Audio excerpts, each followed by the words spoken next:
determinação. Abrace a vida com paixão. Perca com classe. Vença com ousadia.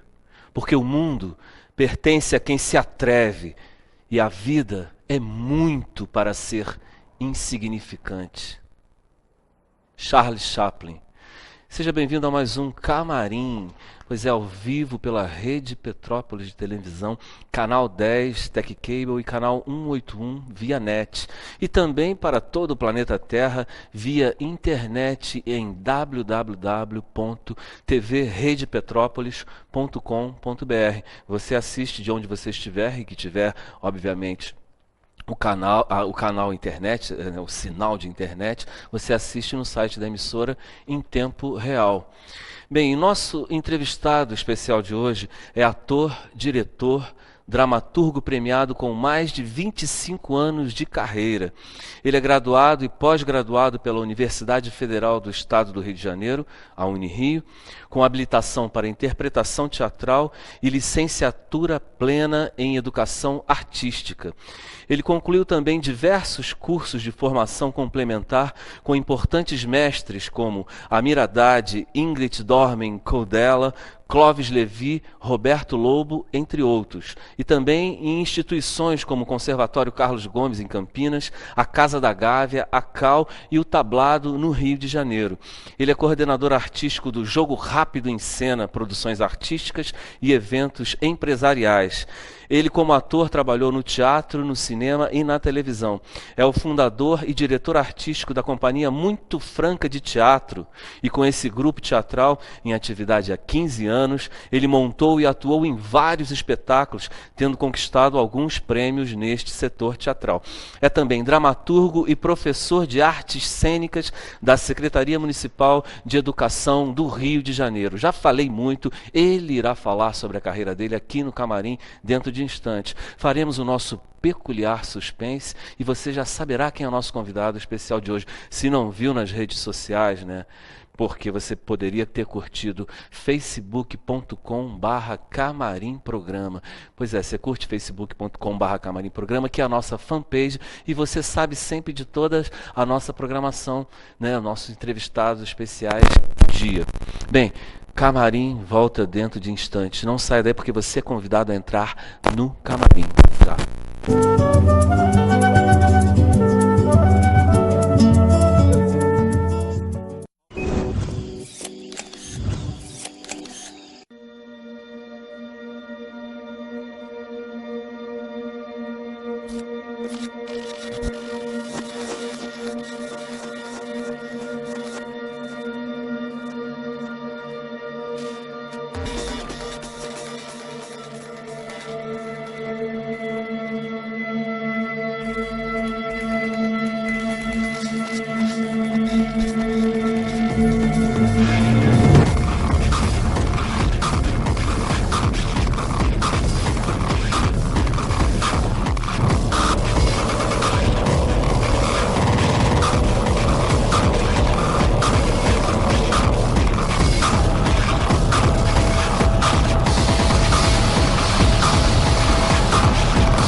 e vem lá de dentro, vem o temível primo da Patrícia. Cama de gato, corredor polonês dói, e mamãe, quantos passos eu gosto.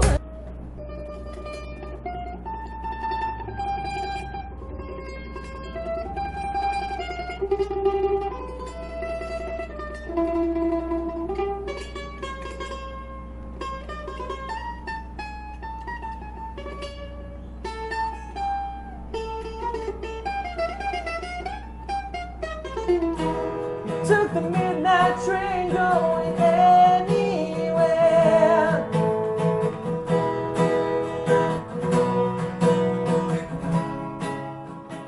I'm a rocket man, burning down a fuse it here alone.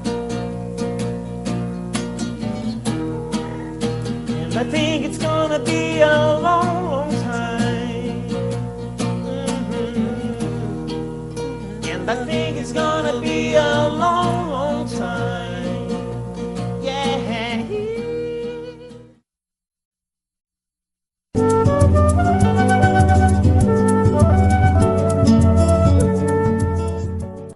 E você assiste Camarim. Tô aqui no espelho, você assiste Camarim, que hoje entrevista o ator, diretor e dramaturgo Bruno Bacelar. Meu querido Bruno, seja bem-vindo ao Camarim. Muitos camarins pela vida? E, nossa, são muitas emoções. Muitas emoções. Camarins apertados, grandes. Vários tipos, né? Vários tipos. Já trabalhei em camarim obra, É. de tudo um pouco. E vocês estão... eu já ia perguntar sobre os... Mas eu queria antes saber sobre aquela pergunta tradicional, né? O que te levou a fazer teatro? Aonde veio essa semente? Lá atrás? Como é que foi? O chamado, né? O chamado. Há quanto tempo tem isso? Há bastante tempo. Bom, eu desde criança, né, estive ligado com teatro, comecei a dirigir uma peça na escola com 9, 10 anos e fui chamado precoce. A professora chamou minha mãe, disse que aquilo era muito legal, era muito bom, mas estava afetando nas notas, enfim. E aí levei um puxão de orelha, tive que abortar minha primeira produção, mas foi na escola, o chamado foi na escola. Eu fui fazer um curso de teatro com os nossos professores, que eram professores de matérias comuns e eram atores também. E começamos a fazer, os cursos eram aos sábados, né? E eu fui ver a peça dos meus professores. E aí, pela primeira vez, quando acabou a peça, eu entrei em uma coxia, né? E aí... E aquilo foi encantador. Aquele encantamento, e aí eu vi que o negócio era para sempre, né? Pois é. E tem sido. E é incrível, né? Porque quando você se encanta com o teatro, não tem como abandonar mais, né? É uma coisa muito forte, né? É muito forte. Realmente, só os fortes suportam. Também, né? Tanto que a gente tenta, nas horas de crise, jogar tudo pro alto, mas a falta do palco, desse encantamento, dessa relação entre pessoas e textos e figurinos, isso não tem como ficar assim. Não tem, né? E uma coisa que eu percebo, você também deve perceber, né? O espaço cênico, aonde você está fazendo, quanto muda, né? Você ensaia na garagem, tem uma energia, né? Com certeza. Aí você vai e começa a ensaiar num espaço cênico produzido, né? Sim. Um fundo preto, uma luz, muda tudo, né? Muda tudo. A magia, aquele ritual do teatro desce, né? Não, é uma outra situação. Assim, a minha experiência sempre foi mais de ensaiar em espaços alternativos e ir para o teatro 1, 2 semanas antes.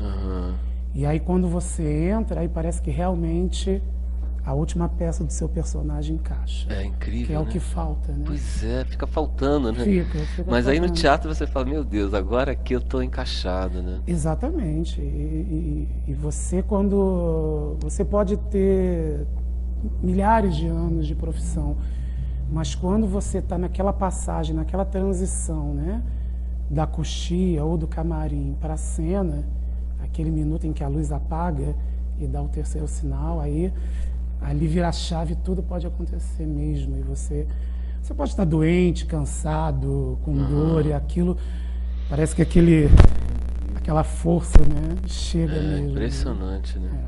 Tem realmente uma coisa de ficar mesmo tomado, né, pelo personagem. Com certeza. E você foi para a Unirio quando? Quando você Para a entrou Unirio, para a universidade? bom, a minha formação pré-universitária foi no interior de São Paulo, né? Você é paulista? Não, eu sou carioca. Eu fui morar com a minha mãe lá muito novo por razões de trabalho dela. E lá começou a minha formação em teatro.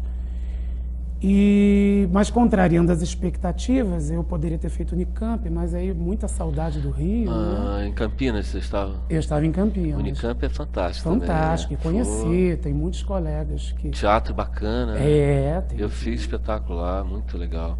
Mas aí então você não fez Unicamp e aí você voltou para o Rio? Voltei para o Rio, aí já foi tudo planejado, voltei para o Rio, fiz prova, não passei para o primeiro semestre, passei para o segundo, e aí nesse meio tempo foi quando eu comecei para ganhar tempo, e porque eu não ia ficar um semestre parado, aí eu fui fazer Casa da Gávea, fui fazer fazer tablado, fui fazer tudo ao mesmo tempo, né? E aí eu estreiei a minha primeira peça adulta independente antes de propriamente começar a Unirio. Está fazendo 20 anos mês que vem. Oh, que legal, parabéns. Voltando então para essa questão acadêmica, né? Porque você trabalhou, você estudou com grandes mestres, né? O que você poderia citar, assim, mestres que te marcaram e local, a Cal, ou Tablado, ou a mesma Unirio? Quem você citaria? Poxa, no Tablado, grandes professores que realmente tinham uma formação e uma forma de pensar o teatro e de pensar a atuação teatral que hoje está difícil de encontrar, como Maria Vorris, Milton Doblin, Thaís Baloni, a própria Maria Clara Machado, que era a grande mentora de todo aquele trabalho. Sim. E na Unirio... Você teve contato com a Maria Clara Machado? Tive quando eu ensaiei um espetáculo que era o texto dela, que foi A Coruja Sofia. E aí era a direção da Cacá Murtê, a sobrinha dela. Sobrinha Cacá. Mas, vez ou outra, ela pairava. Né? Com toda a sua sabedoria, a sua inteligência. Né? E na Unirio, grandes mestres, Zé Renato, né? São pessoas enciclopédicas, né? São pessoas que fazem parte da história do teatro.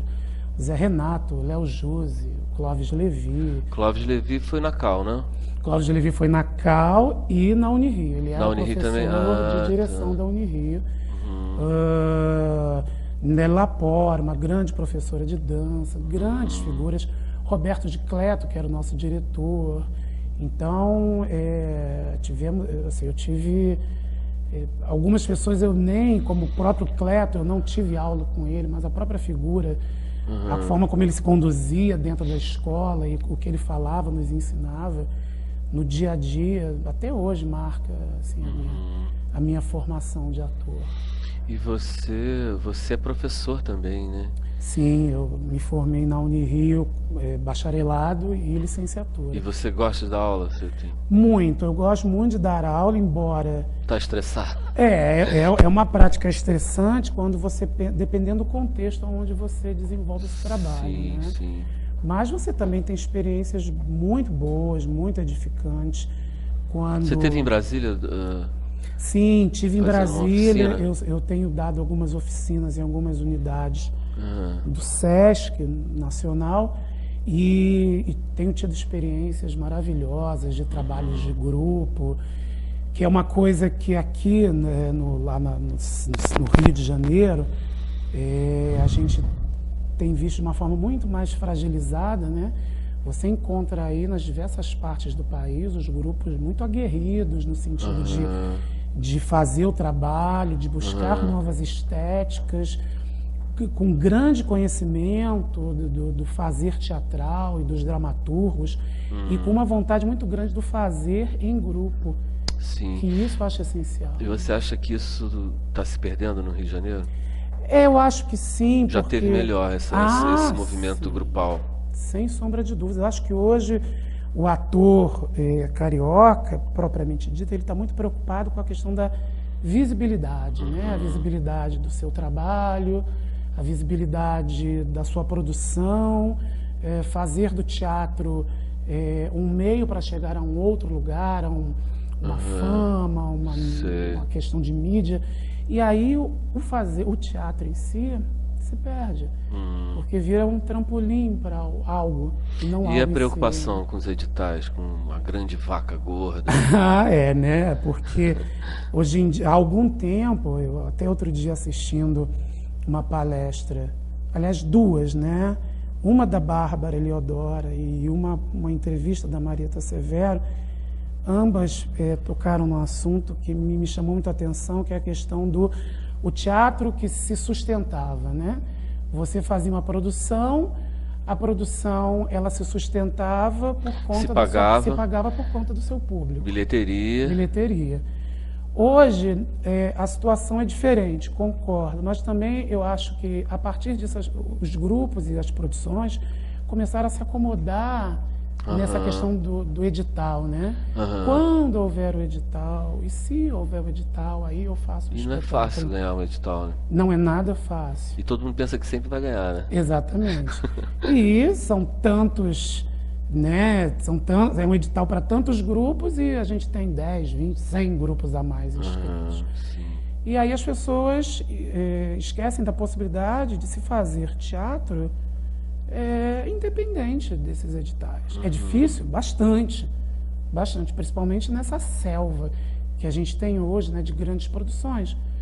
Mas até nessas minhas viagens, eu tenho percebido que é difícil, mas não é impossível. E por que não dá mais para sobreviver com bilheteria? É uma pergunta complexa. O público também que aí só em espetáculos de atores consagrados. Eu acho que o público se condicionou a isso, né? Eu acho que o público que a Marieta se referia lá na entrevista era um público que tinha uma tradição de ir ao teatro, né? Hoje em dia as pessoas vão ao teatro se o ator estiver em tal trabalho, se tiver a tal da visibilidade, né, que todos buscam. Então a gente vive um círculo vicioso. Um público que está viciado aí a um teatro somente de pessoas conhecidas e um povo de teatro, uma classe artística que está refém disso, né? Que está fazendo trabalhos em função dessa visibilidade. Só vou produzir o que o edital aprovar, vou fazer aos moldes do edital de tal empresa. E aí, às vezes, também a empresa que lança o edital só busca as produções que têm esses espetáculos, desses atores que o público deseja, porque também a empresa quer visibilidade. Então, normalmente, a maioria que ganha o edital é que também tem bom público, né? Exatamente, porque a empresa também quer visibilidade nessa parceria. Né? Que faz parte do capitalismo mesmo. Não tem como. E aí, como furar esse bloqueio? Aí é que é a questão. Aí é que tá, né? Eu acho que trabalhar em grupo, retomar a questão grupal, que também é difícil porque é ser humano junto, né? Sim. Pô, mas a gente vai falar isso daqui a pouco. Bem, o Camarim vai fazer um pequeno intervalo e volta já conversando com Bruno Bacelar, ator, diretor e dramaturgo. Até já.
jogo pedra e vem lá de dentro, vem o temível primo da Patrícia. Cama de gato, corredor polonês dói, mamãe conta os passos, eu gosto.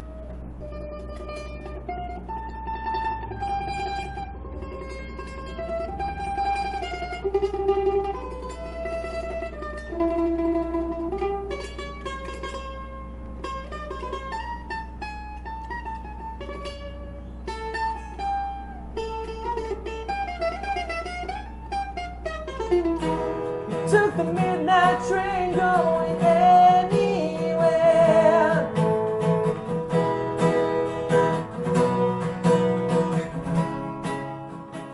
I'm a rocket man,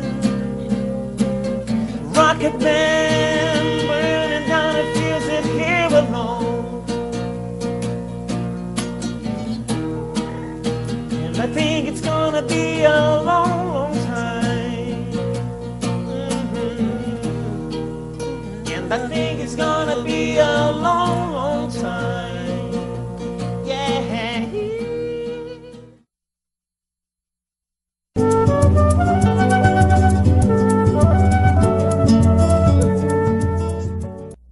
E você assiste Camarim, que hoje entrevista Bruno Bacelar, ator e diretor teatral.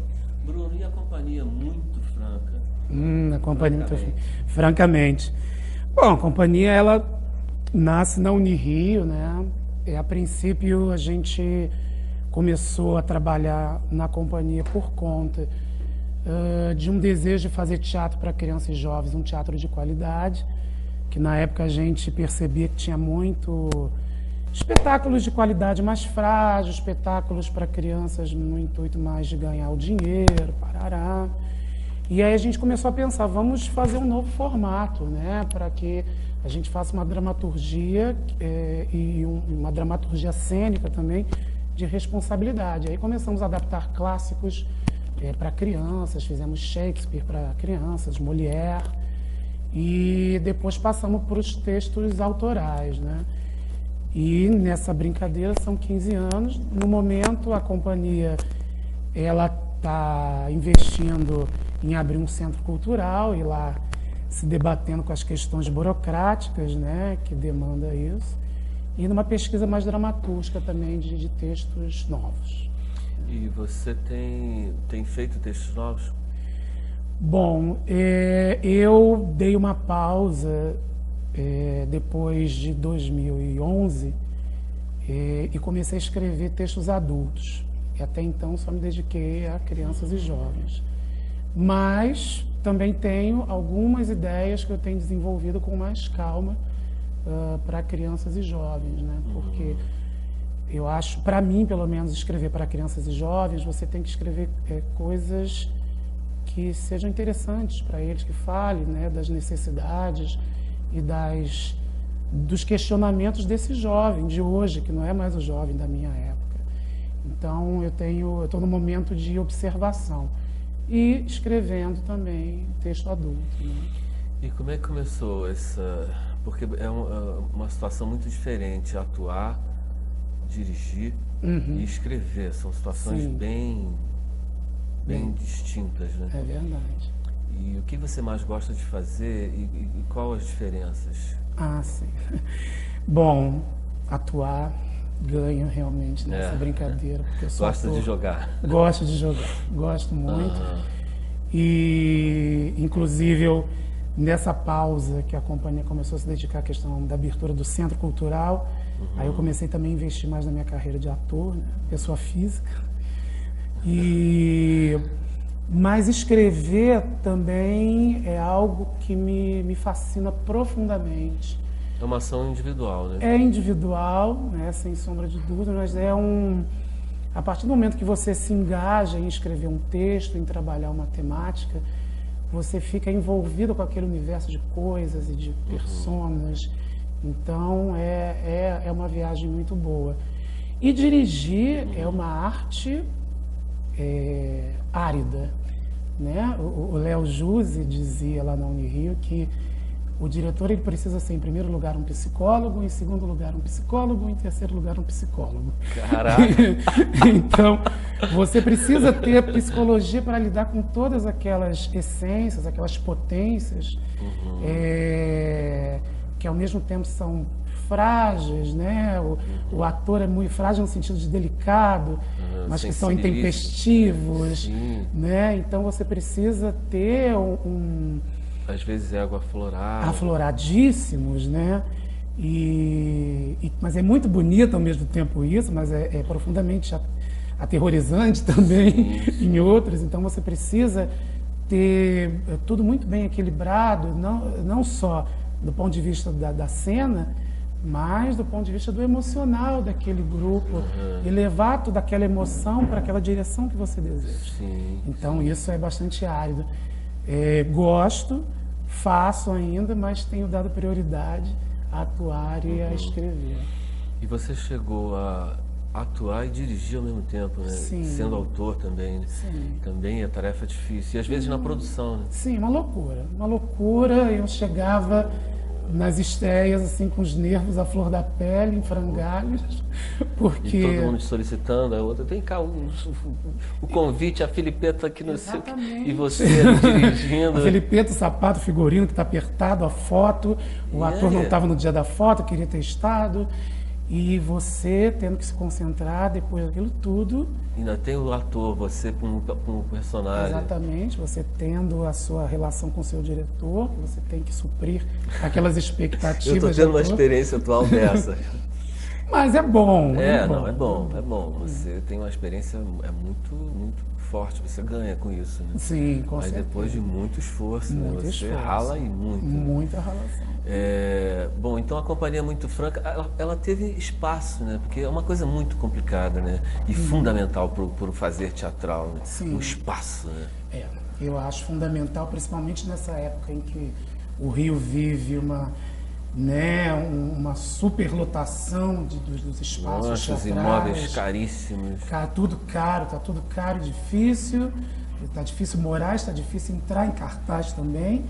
Hoje lá no... Aquele espaço no Catete, vocês ainda estão com ele? Não, lá era uma locação, terminou o contrato, nós devolvemos, até porque como ele era eminentemente residencial, a gente esbarrava em algumas questões. Então, e como a gente queria ter um espaço... E a companhia fazia barulho. Fazia barulho, né? Tudo com música, né? Tudo com música, as percussões. Então, tinha uma questão de vizinhança e a gente também queria ter um espaço de apresentação, um espaço cultural, e lá não poderia ser. Hoje nós estamos em fase de reforma de um espaço novo, questão burocrática, alvará, e a gente quer fazer desse espaço um espaço de apresentação dos nossos espetáculos, que eu acho que é uma saída para os grupos não ficarem reféns dos espaços privados ou públicos, enfim, que estão lotados, né? E os grupos com muita coisa para mostrar e sem espaço para isso. A gente tem que criar espaço na garagem, na varanda, seja onde for, né? Pois é. E você escreveu você começou escrevendo qual espetáculo? Nós trabalhamos juntos no Peralta. Foi o Peralta, foi que realmente o primeiro que eu escrevi e que foi a cena. E fala sobre esse espetáculo, assim, que foi um espetáculo que causou também muita polêmica, né? É uma temática que você poderia falar sobre isso? Nós estamos às 5 da tarde. Sim, mas... O espetáculo é infantil, né? É infantil, realmente na época nós ficamos bastante preocupados em falar de uma temática polêmica, de novas formações familiares, de falar de uma criança, claro, dentro de uma linguagem lúdica, né, usando muitos signos, né, infantis, uma simbologia, mas falando de uma amor criança, sobre dois seres do mesmo sexo. Os dois seres do mesmo sexo, exatamente. E, na verdade, a peça ela começou pela temática. O grupo, na época, se reuniu em busca de uma temática que a gente gostaria de falar. Percebemos que a gente gostaria de falar sobre esse tema, sobre famílias que são formadas por pessoas do mesmo sexo, mas também por famílias, tantas outras formações que a gente tem hoje que não a de pai e mãe. E a partir da temática eu comecei a escrever esse texto, aí criamos um planeta, um mundo, dois povos, e aí traduzimos toda a questão dos gêneros para um universo de fantasia. Mas nós ficamos em cartaz mais de 3 anos, né? E em todos os lugares onde nós fomos, foram muitos lugares, as pessoas entendiam que a temática era falar sobre o amor entre duas pessoas do mesmo sexo, entre a formação familiar, e foi muito bem aceito, porque, modéstia à parte, segundo tudo que foi dito, foi muito bem escrito, foi muito bem colocado e foi... Ocorreu rejeição, assim, de algumas áreas, de alguns setores, pessoas criticarem? Não, assim, ao contrário. contrariando todas as expectativas, fomos em ambientes diversos e Alguns conservadores? alguns bem conservadores, e todos receberam a peça com tanta emoção, porque falava muito mais do amor, né? E o amor está acima dessas questões de gênero sexual. de gênero e sexuais, né? E gênero de raça também, Exatamente. humana, raça Exatamente. animal, né? Então, o espetáculo tocava pela sua essência, né? Acima dos princípios, né? De cada indivíduo. Foi onde começou a nossa parceria, né? Exatamente. Letra e Essa música. parceria. E nós temos um trechinho aí do Príncipe Peralta. Maravilha. Ô Jean, tá no ponto aí um trecho do espetáculo Príncipe Peralta? É complicado o teatro virar audiovisual, né? Porque não é mais teatro, né? Exatamente. Mas dá para as pessoas terem uma noção.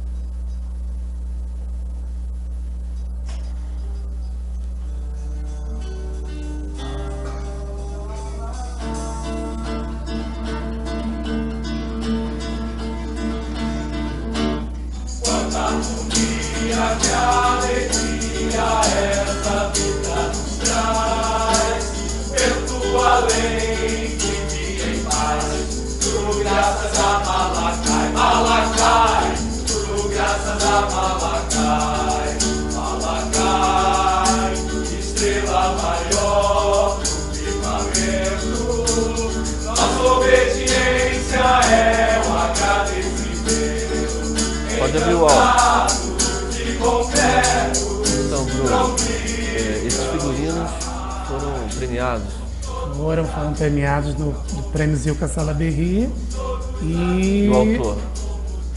O autor dos figurinos.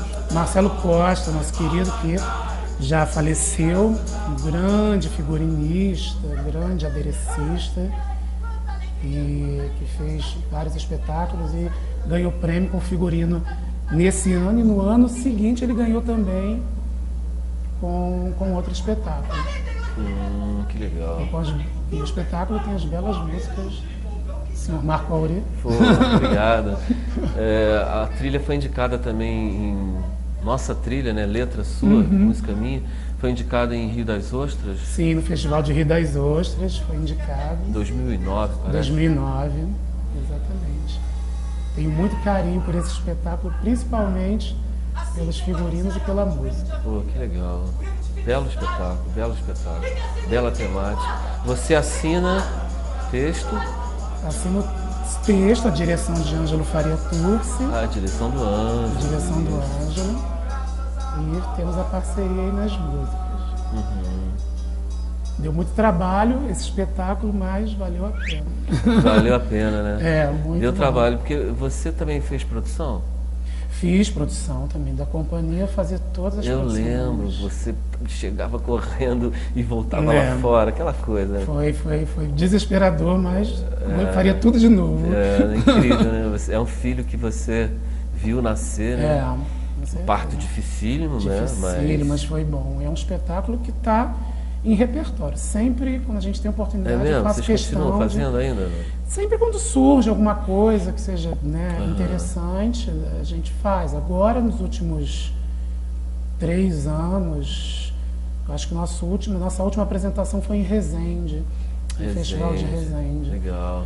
Tem um festival de teatro bacana lá em Resende, né? Tem, muito bom. Tem um teatro Foi bom. em festival? Foi em festival. Ah, que legal. Muito legal, muito legal. Você fez depois o Igui, a Árvore da Vida, Sim, né? também. O espetáculo, eu fiz a trilha também, fiz a direção musical, né? Sim, Fiz sim, algumas sim. músicas também. Que mais? Você depois fez mais o quê?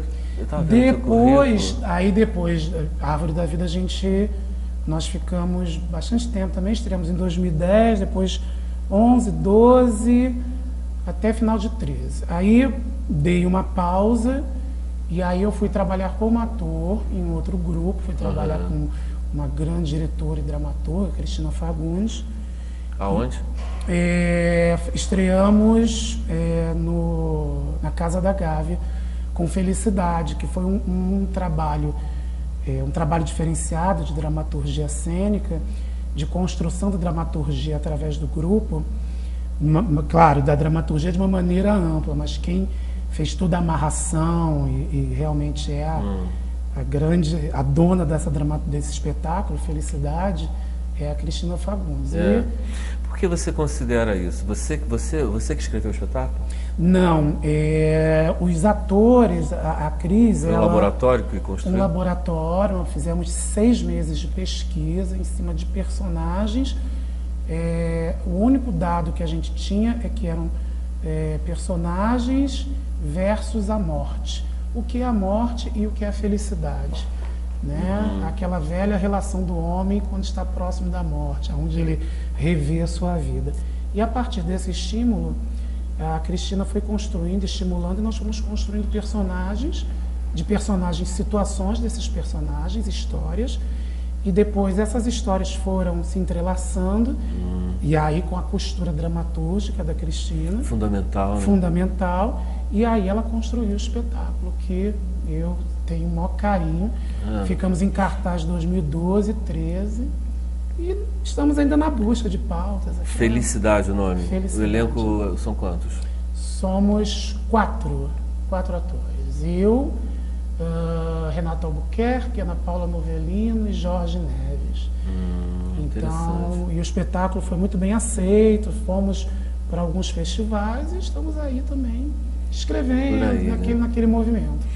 Bruno, vou fazer o último intervalo e nós voltamos para falar mais sobre sua carreira como ator, o que você trabalhou também em cinema e TV, se você fez, se quer trabalhar mais. Então, Camarim faz uma pausa, a última pausa de hoje, e volta dentro de instante conversando aqui informalmente com Bruno Bacelar. Até já.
você assiste Camarim, que hoje conversa informalmente, como sempre aqui no Camarim, com Bruno Bacelar, amigo, ator, diretor. Bruno, antes de você falar sobre as suas inclusões, se é que elas existiram no audiovisual, eu queria que você falasse o que é o jogo rápido em cena.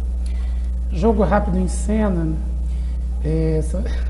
são as diversas tentativas que a gente faz para sobreviver em teatro. O jogo rápido em cena, a gente começou a abrir caminho para o teatro empresa, que é também uma frente, é um filé. O filé anda magro ultimamente, mas, mas é bom. Que as empresas, elas ainda de forma tímida, mas bem melhor do que antes, elas começam a tentar para a necessidade do lúdico dentro do ambiente empresarial. Desde de conscientização e para diversas coisas. Desde um trabalho de segurança no trabalho, onde eles querem passar todas aquelas diretrizes de segurança no trabalho de uma forma alternativa, que não seja a palestra, né, a oratória. Então, o teatro vai lá para levar de uma forma lúdica, bem-humorada. E dessa mesma forma a gente vai lançar produtos, vai apresentar mudanças de normas na empresa, mudanças de tendências dentro das empresas, falar sobre trabalhos de responsabilidade social das empresas, que elas começam realmente a despertar para essa necessidade. Então, aí, a nossa empresa ela trabalha nessa frente. Ainda tem muito que caminhar, né? As empresas ainda, muitas ainda enxergam o teatro nesse ambiente como algo supérfluo. E que não é, né? O teatro ele tem um papel, pode ter um papel decisivo no aumento dessa qualidade, né? No ambiente de trabalho. E aí a gente atua nessa frente e que é uma forma de realmente ter esse ganho, né, financeiro. Eu trabalhei, fiz um teatro empresa numa época, fiz pra Light, né? Fizemos o Ligue-se na Sua Segurança. Sim. E tinha cena que a gente soltando pipa para evitar soltar pipa perto de fizemos algumas comunidades do Rio de Janeiro, muito legal. Vou fazer uma linda pipa num pedaço de papel. Vou soltar bem direitinho para chegar até no céu. Voa, voa, voa, pipa, voa, voa pelo céu. Leva o sonho de um menino num pedaço de papel. E aí tinha menino empinando a pipa, agarrava no fio que a gente fazia. E era muito legal, assim, porque as crianças assistiam e ficavam, se conscientizavam ali, né? Porque o teatro é muito forte. É, né? Muito forte. Ele toca... diretamente. Diretamente. E embora o povo brasileiro em geral não tenha essa tradição de ir ao teatro, mas por uma questão cultural, educacional, mas quando o teatro chega, ele toca até aquele cara que nunca foi ao teatro. Eu lembro que eu já fiz intervenções em canteiros de obras para ter pessoas que estavam ali trabalhando às 6 da manhã, uma rotina difícil, pesada. E quando o teatro chega, o teatro nada mais era do que eu ali de maquiagem, alguns adereços e uma roda de funcionários.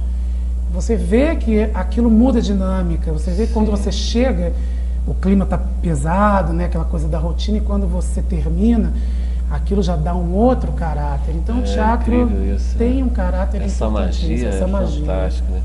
E você no audiovisual, cinema, televisão, você chegou a trabalhar? Muito pouco. Eu confesso que se eu for me comparar com os atores mais histéricos por televisão e cinema, eu sou bem relaxado, né? Porque os caras tiram fotos... Você tem um biotipo que favorece normalmente nesse meio, né? Sim, sim. Mas eu sempre demoro a renovar cadastro. Muito afrodescendentes para fazer espetáculos e televisão também, né? Fiz pouquíssimas coisas. Você nunca quis também, né? Quis, mas nunca quis muito, né? Eu sempre acabei me envolvendo mais com teatro e não tinha o tempo para renovar fotos e ir lá fazer cadastro, fazer os contatos. Então, mas acho importante, inclusive. Cinema é legal, né? Cinema é muito bom, cinema é legal, cinema também tive pouquíssimo contato, mas adoraria fazer cinema, adoraria fazer televisão. E roteiro, cinema? Roteiro é uma outra coisa que eu já tive um contato muito distante e gostaria de aprender a escrever mais para cinema. Porque o cinema brasileiro ele está numa época muito interessante, com produções muito bonitas, de pequenas, médias e grandes produções, mas tudo com muita qualidade. Eu gosto muito de assistir cinema brasileiro e adoraria fazer, porque não tem oportunidade mesmo. E o que você gosta do cinema brasileiro? O que mais te... Eu gosto de autores e atores que te tocam no cinema brasileiro? Olha, eu gosto muito, tem alguns atores que são muito próprios de cinema, né? O Selton Mello, eu acho que ele é um ator que ele funciona bem nos veículos diversos, mas ele em cinema parece que ele tem a adaptação pegada. do Alto da Compadecida foi bem feita. Foi muito bem feita. Ele fez um elenco também fantástico, né? É um elenco maravilhoso.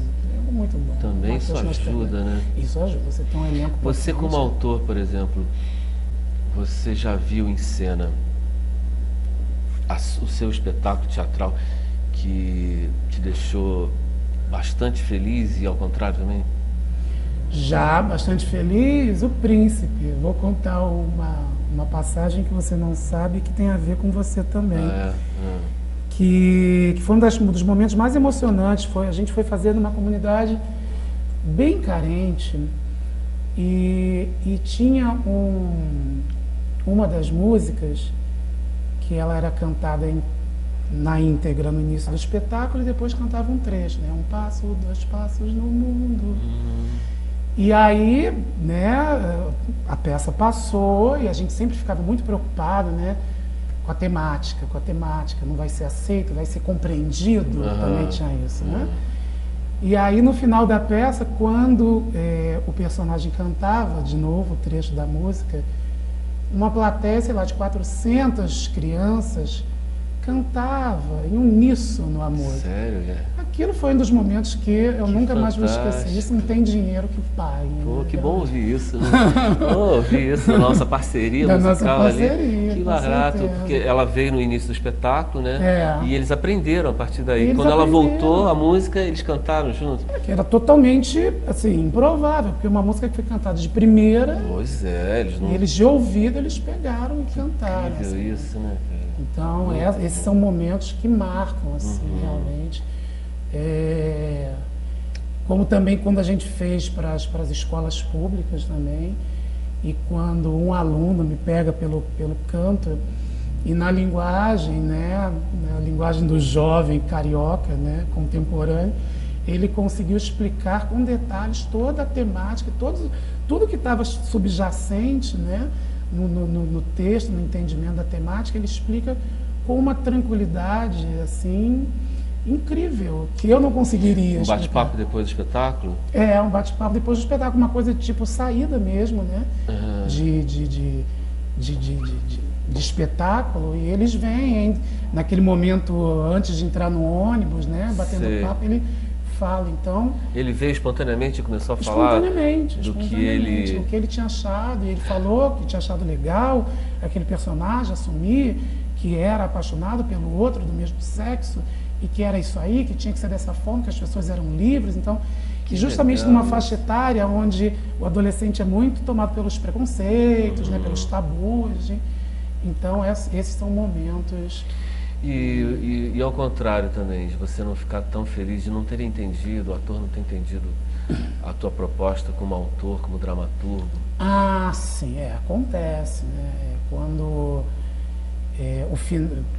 uma parte de um espetáculo da Árvore da Vida, onde a gente tinha